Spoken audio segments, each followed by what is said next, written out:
Oi, gente, sejam bem-vindos ao primeiro Brasil em Palavras, hoje com Jana Bianchi. Vamos esperar. Vinhetinha.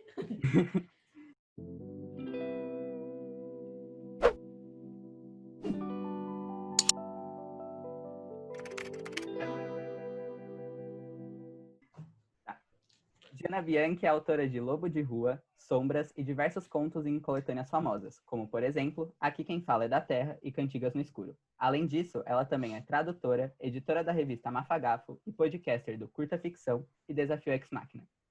Oi, Jana. Oi, Gui, tudo bem? É muito legal estar aqui. Tô super empolgada para falar sobre o que eu mais gosto, que é escrever.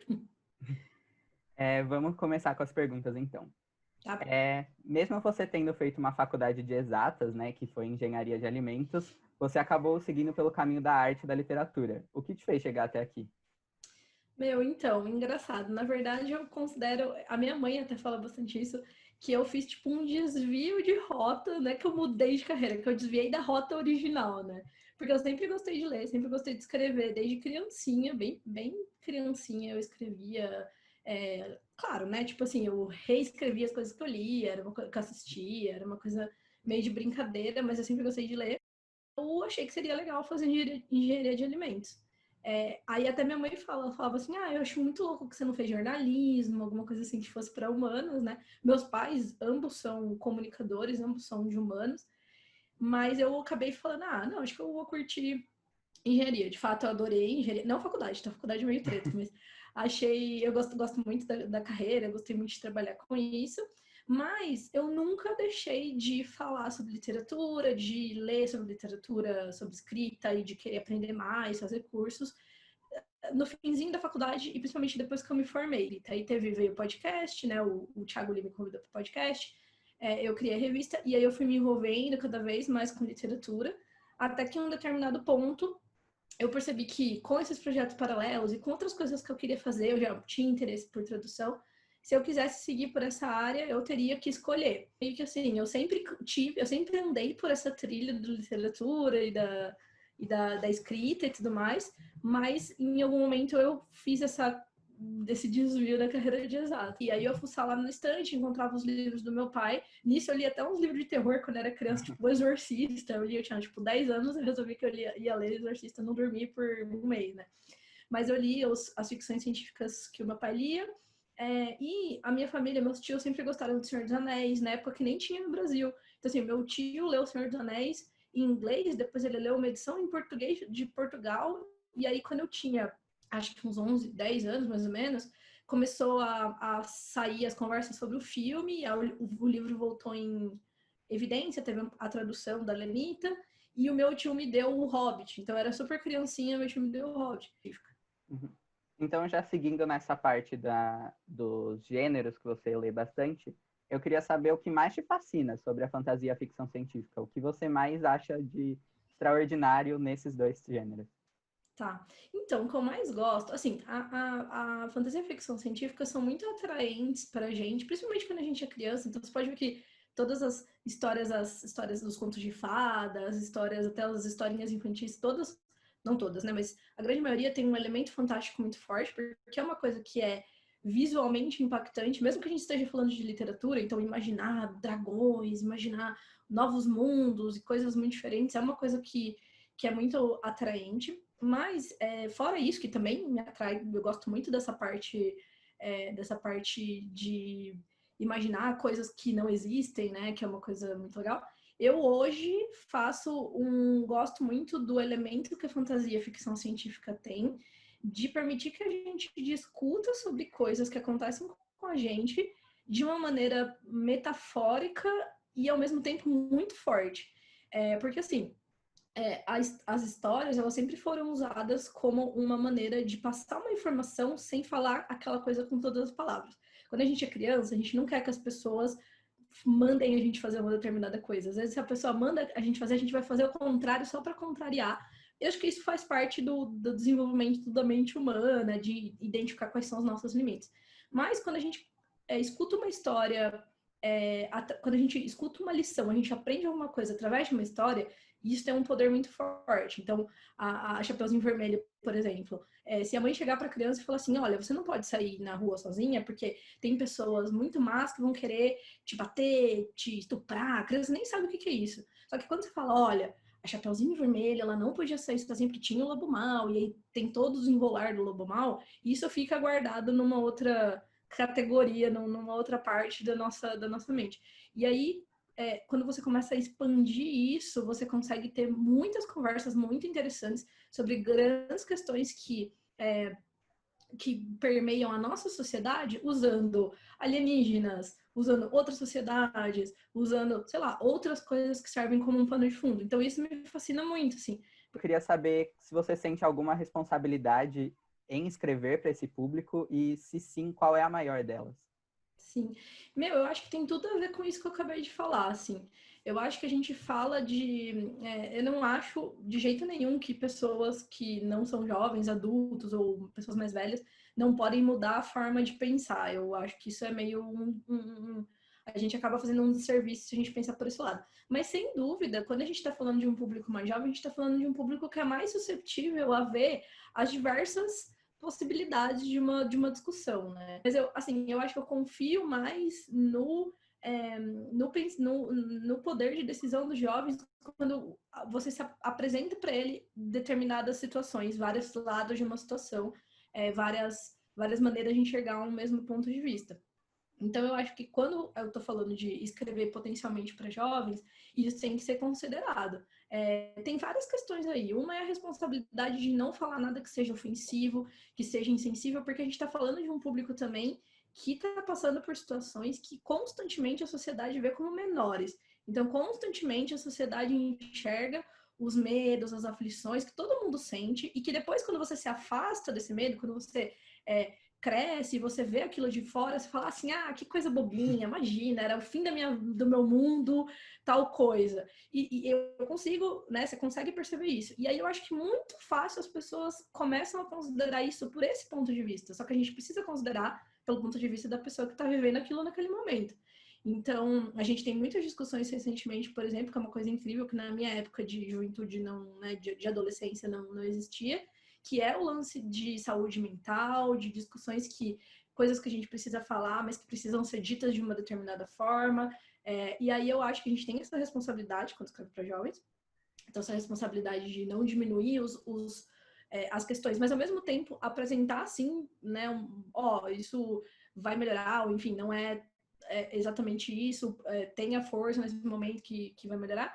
E, por outro lado, a gente tem também a responsabilidade de não se omitir nessa série de questões que eu falei para você. Então, a gente está falando de formação de opiniões. E se a gente quer que a pessoa forme uma opinião que depois vá beneficiar uma sociedade inteira, a gente precisa apresentar várias possibilidades e deixar que a pessoa veja aquilo. Agora que você já falou das responsabilidades, que provavelmente é a parte difícil, eu queria saber o que você mais gosta no seu público. Então, seria a interatividade ou a cabeça aberta, alguma coisa assim? Uhum. Eu acho que todas essas coisas. Eu acho que interatividade é muito, muito legal. Então, a gente escreve sozinho, a gente escreve... a gente, no máximo, tem ali uma outra pessoa que vai ler aquele texto depois, mas as principais reflexões a gente faz sozinho. E essa parte de você colocar isso para fora e ter um eco, então ter você vê que aquilo está impactando outras pessoas é muito, muito, muito importante. E isso eu gosto muito desse público mais jovem, mais antenado, que conversa, às vezes tem umas ideias assim, tipo, que eu nem tinha pensado, que é super legal, porque, pô, é uma outra visão. E aqui no Brasil a gente tem muita dificuldade para criar e para publicar e para trabalhar com isso por N questões políticas, questões culturais, questões práticas mesmo, de dinheiro, de pagar boletos que ficam chegando. Então, a gente precisa desse estímulo, né? Porque, na verdade, a única... Assim, se você for pensar, não existe nenhuma razão para você querer escrever no Brasil, se não for você conversar, dialogar com outras pessoas. Tão somente pela possibilidade de você ver que aquilo que você criou tá chegando em outras pessoas. E não tem outro jeito, né, da gente saber. Tipo, não é um número de venda que diz, porque, eu vendi 100 livros, eu vendi 1000 livros, eu vendi 10 mil livros. se eu vendi 10 mil livros, pode ser que 5 mil pessoas tenham lido e 50 pessoas de 100 tenham lido. Então, o que vem, o que vale mesmo é esse retorno que a gente recebe. Então, e esse retorno entusiasmado. Então, daí a gente se motiva a escrever mais e seguir, sabe? Então, tem bastante isso. E, sem dúvida, também a cabeça aberta, essas são as coisas que você pontuou, que é uma coisa muito legal da gente ver que, de novo, aquilo que eu falei de a gente querer disponibilizar meios para que as pessoas formem uma mentalidade que eu entendo como mais saudável, como mais diversa, você vê isso, é muito legal, sabe? Você entende o impacto que você tem e como aquilo é importante, né? Então, eu acho que todas essas coisas fazem com que esse público seja um público muito querido e muito importante. Não, é um público formador, sabe? Nessa gestão, o Rotary International colocou um lema pra gente que é o Rotary abre oportunidades. Então, em cima disso, eu queria saber quais oportunidades a escrita te abriu. Tá, nossa, várias oportunidades, tanto oportunidades mais práticas, então eu já viajei o Brasil, por exemplo, por causa da literatura. Não tô dizendo que, me pagaram para viajar para tal lugar, tá? Teve algumas circunstâncias assim. Tipo, a primeira vez, inclusive, que eu fui viajar para o Rio de Janeiro, por causa da minha revista, especificamente, que era para falar num evento da UFRJ, foi super legal, foi super uma coisa, né, tipo, um marco, assim. Mas por outros caminhos eu viajei, então isso é um exemplo super bobinho de uma coisa legal que a literatura me trouxe. Se eu for para uma parte mais filosófica, assim, os meus melhores amigos, alguns dos meus melhores amigos, tem alguns amigos da minha época do colegial, fora esses, a maioria dos meus grandes amigos de tipo assim, sair, quando a gente podia sair ainda no mundo, de sair com os filhos deles e estar na casa das pessoas, são pessoas que eu descobri que eu conheci escrevendo e na literatura e tudo mais, são pessoas com que eu converso todo dia, que isso é uma coisa incrível que em determinado momento da minha vida eu sequer pensava que era possível, graças à internet também tem essa facilidade. E tem esse lance de eu sentir em mim mesma esse desenvolvimento de pontos de vista e de abrir a minha mente, entendeu? É uma coisa um pouco... Você só percebe isso quando isso acontece, né? Quando você está no processo, você não percebe muito bem.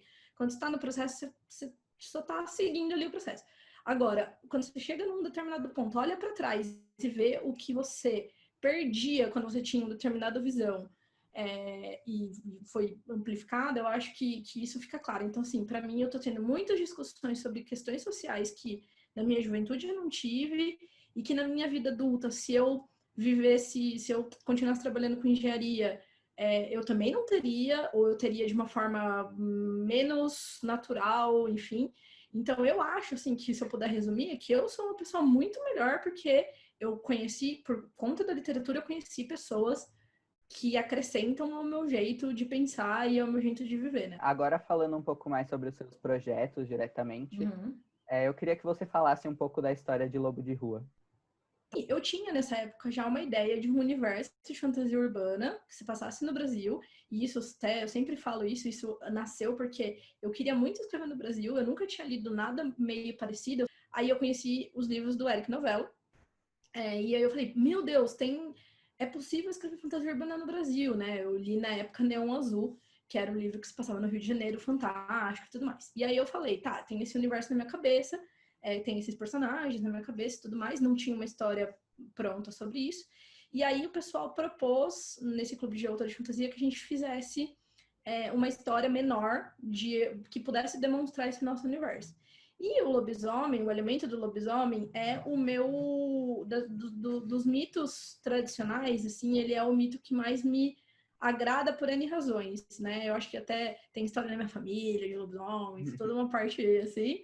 E eu comecei a escrever história de Lobo de Rua e depois, enquanto eu escrevia, eu percebi que existia até uma grande metáfora que podia ser feita em volta disso, porque quando a gente fala de, por exemplo, violência urbana, que é uma questão real, nada fantástica que existe no nosso mundo, a gente fala muito de fazer coisas por conta de uma força maior, fazer coisas que a pessoa numa situação normal não faria, fazer coisas que aquela pessoa, das quais aquela pessoa vai se arrepender. E isso tem tudo a ver com a maldição do lobisomem, que é uma pessoa normal que faz suas determinadas escolhas, só que ela se vê transformada numa determinada situação, fazendo outras escolhas que ela não faria de uma forma um pouco bestial e violenta, né? Então eu achei que existia essa metáfora. Então, o Lobo de Rua é a história do Raul, que é um menino de rua, né? Um morador da rua, que ele se transforma em lobisomem, e aí ele tá lá totalmente perdido, sem entender o que tá acontecendo, e ele tem a ajuda do Tito, que é um lobisomem mais velho, um imigrante italiano, que também é um elemento muito frequente na cidade de São Paulo, que ajuda ele a se abrigar durante a lua cheia, né? Então é meio que a história é uma noveleta, é uma novela, na verdade, uma história mais curta, não chega a ser um conto, que eu me empolguei e escrevi muito sempre, mas também não é um romance, é um livro curtinho, e ele conta essa história basicamente dele descobrindo onde ele pode se abrigar em São Paulo. Né?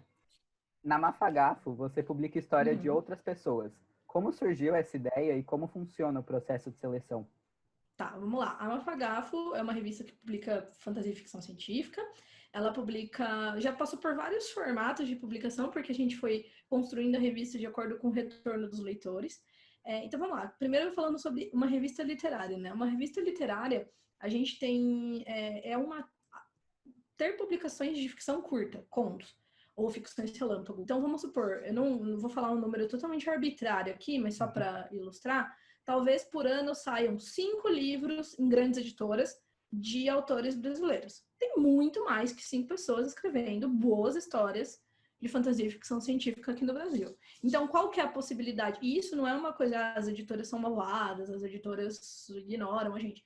É uma questão muito econômica, né? Uma questão de dinheiro mesmo, que as editoras já não são lá grande coisa de cheio da grana. Então, eles têm que fazer uma seleção. Então, beleza. Então, que a revista é uma possibilidade muito mais numérica, nesse sentido, grande nesse sentido de numérico. Então, eu posso publicar, só eu na Mafagafo, esse ano vou publicar 12 pessoas na Mafagafo, isso sem falar na Faísca. Só na primeira temporada da Faísca foram 50 pessoas. Ainda vai ter a segunda temporada no segundo semestre, né? Então, foi essa meio que a orientação que fez a Mafagafo nascer, a princípio como um espaço para contar histórias seriadas, e depois a gente percebeu que não, a gente precisa de um espaço ainda para contar histórias, qualquer que seja formato, não necessariamente seriado, desse pessoal que está escrevendo por aí. Então, aí agora essa temporada, esse ano a gente vai publicar 12 histórias, uma história por mês, e essas histórias vão ser editadas por 12 editores do mercado. Então, a gente mudou um pouco o formato, mas a gente também viu muitas vantagens nesse formato, uma que a gente vai publicar mais pessoas, e outra que a gente vai ter todo esse processo de edição também. Porque tem uma coisa que, como tem 5 espaços, número arbitrário, para pessoas publicarem coisas no mercado, as pessoas não sabem como é feito. Então, como é feito? O que tem num contrato? O que eu posso assinar num contrato? O que eu preciso considerar quando eu vou submeter? Uma vez que eu escrevo e mando meu texto e a editora aprova, ninguém nunca mais mexe no meu texto. Todas essas são questões que as pessoas precisam aprender, e na revista a gente vê um espaço para fazer esse aprendizado. Sobre o processo de seleção, bem rapidinho, basicamente a gente faz o processo aberto de seleção, então a gente recebe todos os textos que as pessoas quiserem mandar, que caiba, obviamente, dentro desse formato. Então, a gente geralmente dá uma quantidade de palavras que aquele texto pode ter, mínimo e máximo. O gênero, que no nosso caso é fantasia, ficção científica, e aí tem os que circulam, esses grandes gêneros, né? O horror, sei lá, distopia, tudo isso meio que fica em volta. E aí tem um prazo, e é isso. Contanto que esse texto siga tudo isso, a gente considera. Nesse ano, especificamente, que provavelmente o formato que vai continuar meio parecido, a gente teve 2 rodadas de seleção. Então, na primeira rodada de seleção, a gente pediu para as pessoas mandarem o resumo da história em um parágrafo, o resumo da história mais longo e uma amostra do texto pequena, de algumas páginas. Disso, todos os editores, que eram 12, né? Leram, né, e selecionaram um tanto de histórias, e aí na segunda fase a pessoa mandava o texto inteiro, e a gente fez uma seleção, cada editor escolheu um texto, e aí no total a gente ficou com 12 textos, e começou a editar, a trabalhar com esse processo. Na Faísca, que é onde a gente publica ficção relâmpago, é muito parecido, só que aí a gente tem só 2 editoras, que sou eu e a Fernanda Castro, e a gente lê todas as histórias e ainda manda um comentáriozinho. São histórias bem mais curtas, de até 1000 palavras, e aí a gente manda e seleciona. A gente tem 50 espaços, então a gente seleciona. Eu seleciono algumas, a Fer algumas, a gente vê quais as duas gostaram igual, qual a gente vai encaixar das que só uma pessoa gostou mais e tudo mais, e aí a gente faz uma seleção, né? É um processo que é doloroso, inclusive, porque a gente tem que rejeitar muita coisa boa. Ok, agora já para ir. Antes de encerrar a entrevista mesmo, a gente vai fazer um jogo que você tem que responder com a primeira palavra que vier na sua mente, ok? Ai, meu Deus, ai, meu Deus. Tá. Então vamos lá. Um livro. História sem fim. Uma personagem sua. O Raul. Um autor. Ai, que difícil, gente. Ursula Le Guin. Uma música. Sou péssima com música. Apesar de você. Essa é a música do momento. Um filme. Castelo Rá-Tim-Bum, o filme. Um É verdade. momento. Ai, meu Deus. Um momento. Acho que é a primeira vez que eu participei de um evento de literatura que eu pensei, acho que eu vou fazer isso por um tempo. Uhum. Um ídolo. É tão difícil ter ídolo ultimamente, viu? Tá tipo meio duro, tá meio difícil. Ai, não sei, cara. Não sei, posso pular? Pode. Tô com dificuldade de ídolos ultimamente. Eram essas as perguntas, então Tá. agora a gente quer te agradecer demais pela sua presença. Muito obrigado Imagina, eu que mesmo, Jana. agradeço. E agora, para encerrar de fato, você pode falar onde a gente pode te encontrar nas redes sociais, Tá. onde comprar seus livros, onde encontrar Mafagafo. Beleza. Ó, vou simplificar a vida de vocês. Tá tudo resumido, tudo isso, todos os meus projetos, as minhas publicações, os links para Lobo de Rua e tudo mais, estão lá no meu site, que é janabianchi.com.br. O Bianchi é com CHI no final.